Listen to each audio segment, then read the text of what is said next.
Mansfield Park is the least appreciated and most misunderstood Jane Austen novel. However, the story contains serious reflections on the relationship between God, morality, and character, reflections that were relevant in her time and perhaps even more so in ours. Welcome to Thinking Wisely with Dr. Isley, where we learn to live wisely by thinking wisely. Many of my viewers and subscribers may not know that I have a strong interest in literature. If you'd like to hear my views on the importance of fictional literature, you could listen to my video, Ted Decker's Novels and Living Wisely. You can find the link to that video below. Back to Mansfield Park. One of my favorite novelists is Jane Austen, and since this year is the 250th anniversary of her birth, I thought it would be fitting to do a video on that rather neglected work. For those of you who don't know the story, let me summarize the novel without giving away too much. 10-year-old Fanny Price is sent from her poor family to live with the wealthy household of Sir Thomas Bertram, whose wife is Fanny's aunt.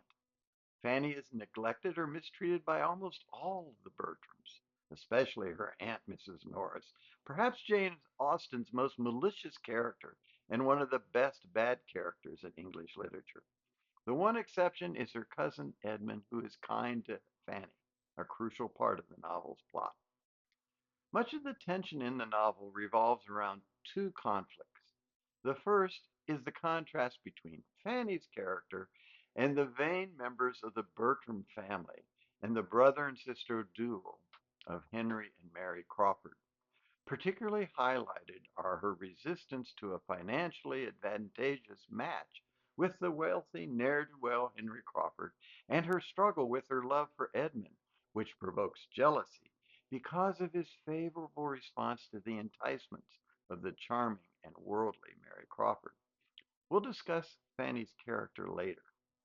The second essential tension is the conflict between Edmund's call to be a clergyman and his attraction to Mary Crawford, who looks down upon that calling.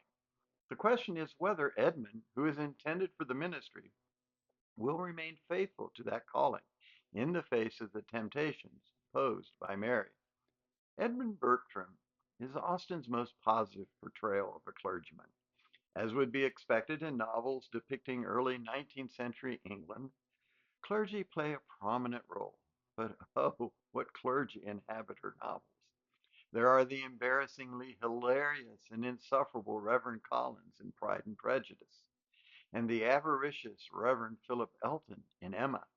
Even Edmund Ferrars of Sense and Sensibility, who does have his good points, is infuriatingly indecisive. In contrast, Edmund is conscientious and committed to his vocation and to the church, and that commitment is a major feature in the plot of Mansfield Park. He also states clearly the importance of God and religion to the moral fabric of society. In chapter 9, he rejects Mary Crawford's contention that clergymen have no impact on society. He states that moral conduct is the result of good principles, the effect, in short, of those doctrines which it is their duty to teach and recommend. And it will, I believe, be everywhere found that as the clergy are, or are not what they ought to be, so are the rest of the nation. What is necessary for the moral fabric of society is also essential to the rearing of children. In chapter 48, Sir Thomas Bertram recognizes his failure in this regard with the education of his daughters. Something must have been wanting within. He feared that principle, active principle, had been wanting, that they had never been properly taught to govern their inclinations and tempers by that sense of duty which can alone suffice. They had been instructed theoretically in their religion, but never required to bring it into daily practice. He had meant them to be good, but his cares had been directed to the understanding and manners, not the disposition and the necessity of self denial and humility. He feared that they had never heard from any lips that could profit them. Both Sir Thomas and his son make similar points concerning Christian morality. First, they recognize the importance of doctrine or religious truth. For them, this would mean adhering to the Anglican confessions of faith in God, Christ's salvation, and the ethical teachings of the Scriptures. Second, this teaching of true principles must be supported by practical obedience to them. Clergy must illustrate their teaching by being a living example to their parishioners. The students, in this case Sir Thomas's daughters, need not only to accept at least theoretically the teachings of the Christian faith, they also need to practice them daily. There is a third agreement that should not be overlooked. While not denying the importance of manners, neither sees them as the fundamental issue and goal of Christian morality. In addition to Sir Thomas's recognition of the secondary nature of manners quoted previously, Edmund makes it crystal clear to Miss Crawford that the influence of the clergy that he is specifically advocating is not that they should be the arbiters of good breeding, the regulators of refinement and courtesy, the masters of the ceremonies of life. The clergy are called to the guardianship of religion and morals, and consequently the manners which result from their influence. Chapter 9. Religious belief and practice come first. Good breeding and manners come second. They are the result, not the foundation.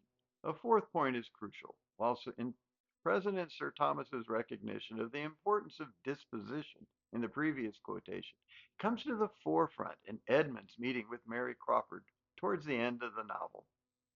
Their conversation will help us to appreciate the great virtue of Fanny Price, her integrity, and the important but her easily misunderstood reaction to the proposed theatrical performance at Mansfield Park.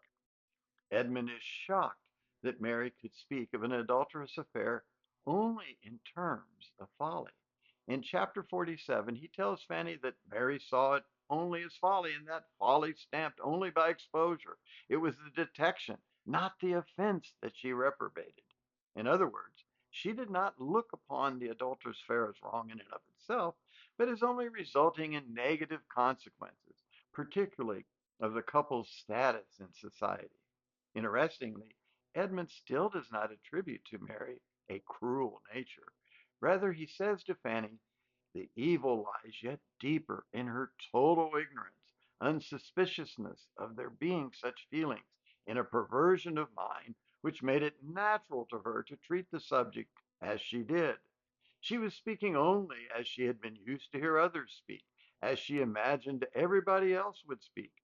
Hers are the faults of principle, Fanny, of blunted delicacy and a corrupted, vitiated mind. In other words, Mary's faulty character was the result of the lack of good moral teaching and examples. As I stated earlier, Edmund's conversation with Mary Crawford points us to Austen's understanding of Fanny's integrity and her use of her character's refusal to participate in a play.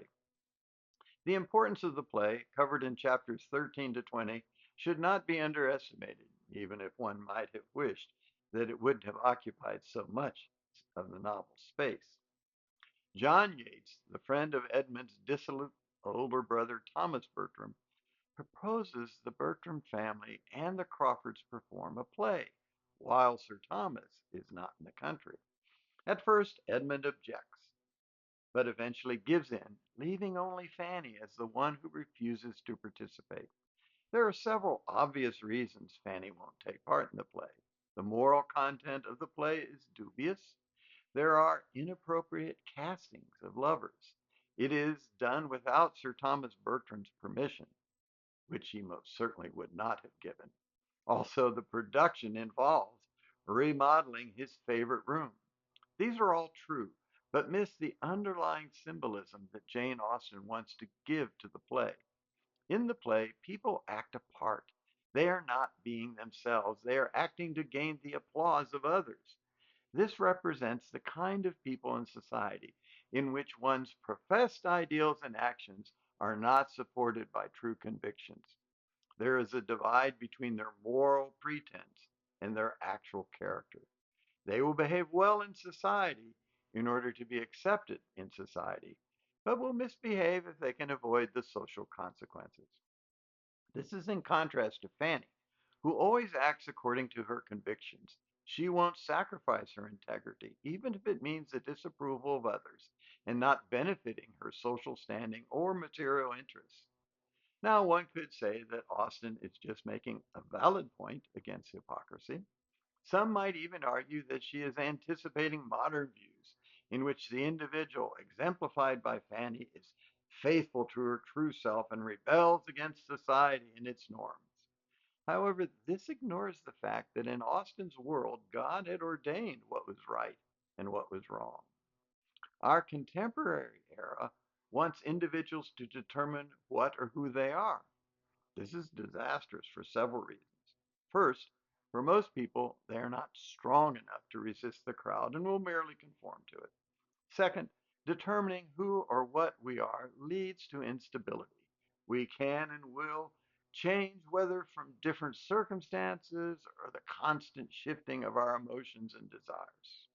Austin seems to be implying that the teachings of Christianity should determine who we are and how we act. And if I may go beyond what she says explicitly, God, as our creator, has determined what we are. We have a given nature, which is that we are made in his image to serve him. He has created us male and female.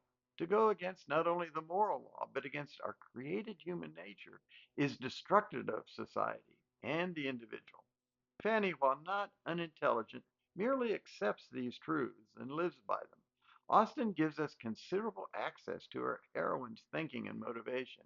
In these, we see that Fanny never doubts her convictions, but struggles with the sacrifices they involve. This is her integrity. She maintains it in difficult circumstances and is not deceptive.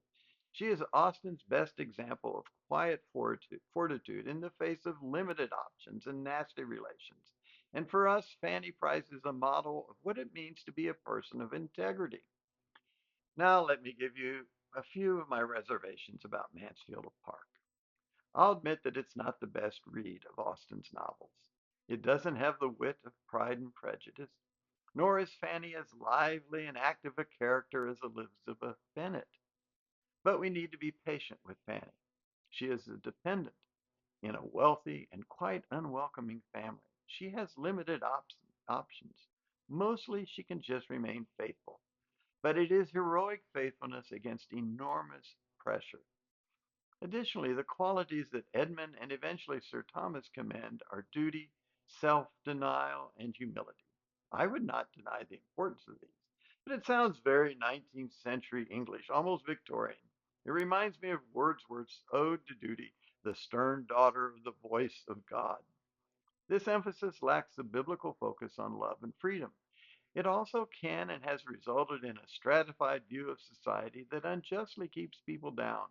Jane Austen certainly critiques the consequences of this for women in general and for the exaggerated value given to class in her time. Finally, there are the poor movie adaptations.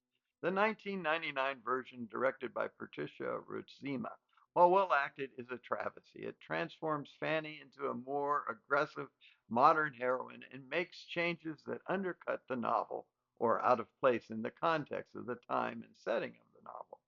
The 2007 television adaptation is more faithful to the novel, but isn't very well done on several levels. I've been told that the 1983 BBC series was better, but I haven't seen it. Have any of you read Mansfield Park? What are your opinions of it? Have you viewed any of its film adaptations?